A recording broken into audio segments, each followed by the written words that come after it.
Já estamos vivendo o período da grande tribulação? Eu acho que a gente pode associar essa pergunta aqui com a outra pergunta aqui do Caio, que eu acho que vai estar implícita aí na sua resposta. A videira ou a sua visão, pastor, ela é pré, pós ou amilenista? Então, Cristiano e Caio, né? Isso. Sobre a grande tribulação, não. Na categoria daquilo que Jesus nos ensinou, nós não estamos vivendo a grande tribulação. Jesus falou assim: haverá uma manifestação de um homem dotado de poder do diabo, que é chamado por Jesus de abominável da desolação. Lá diz assim que não tivesse aqueles dias sido abreviados, ninguém seria salvo, né? Porque nesse tempo haverá grande tribulação, como desde o princípio do mundo até agora não tem havido e nem haverá jamais. Bem assim, nós não estamos vivendo essa grande tribulação definida por Jesus aqui em Mateus, nos versículos que eu estou lendo para você. Você pode ler Mateus 24, versículo 21 e 22. Mas tem uma coisa que há uma dúvida que é decorrente da interpretação equivocada de Apocalipse, capítulo 7, versículo... deixa eu ver qual que é o versículo.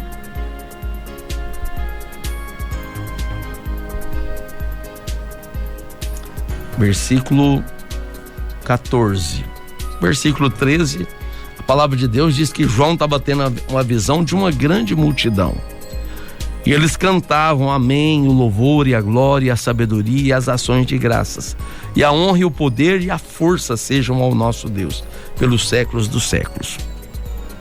E diante dessa visão tão magnífica, a palavra de Deus diz que um dos anciãos, ele toma a frente e faz uma pergunta para João. A pergunta tinha um propósito da resposta. É para chamar a atenção e a observação de João para que precisava ser revelado para ele.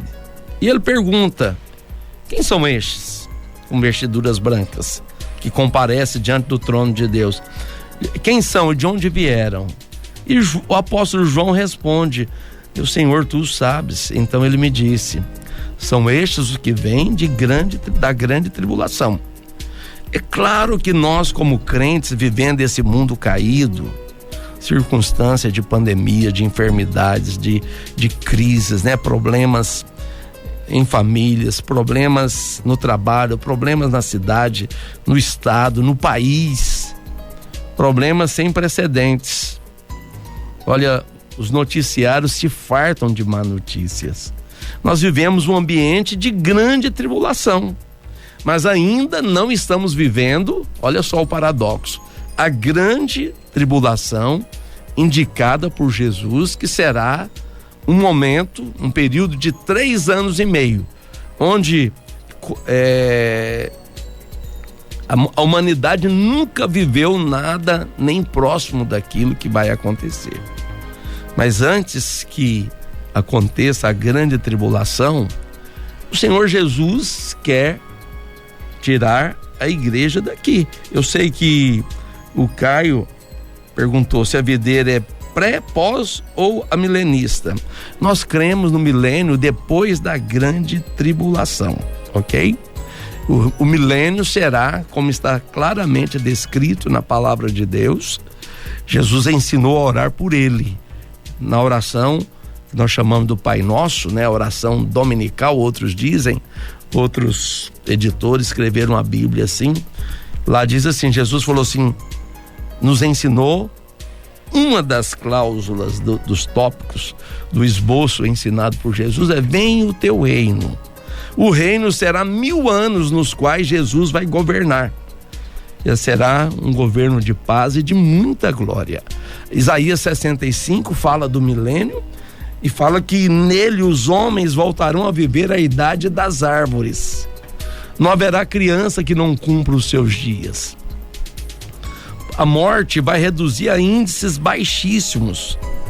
A população mundial vai se multiplicar muito. Os desertos da terra, eles serão cultiváveis.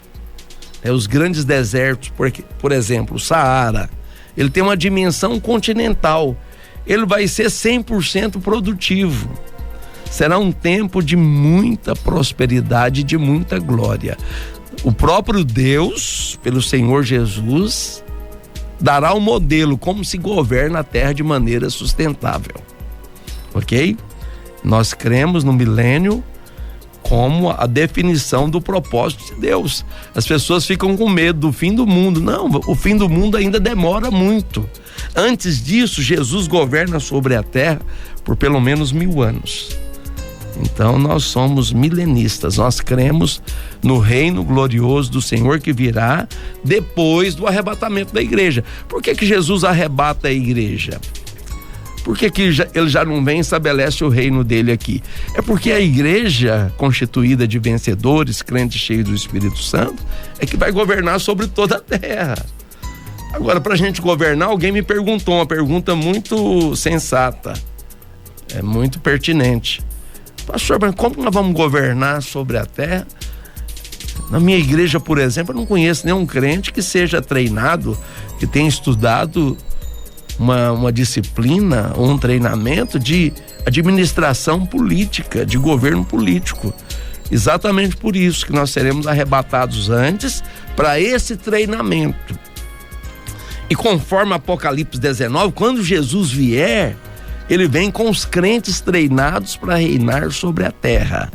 No Sermão do Monte, Jesus falou: olha, os crentes, os mansos, herdarão a terra e governarão sobre ela.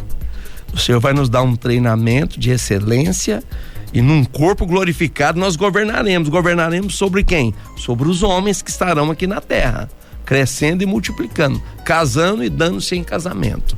E por que nós estamos passando pelo que nós passamos?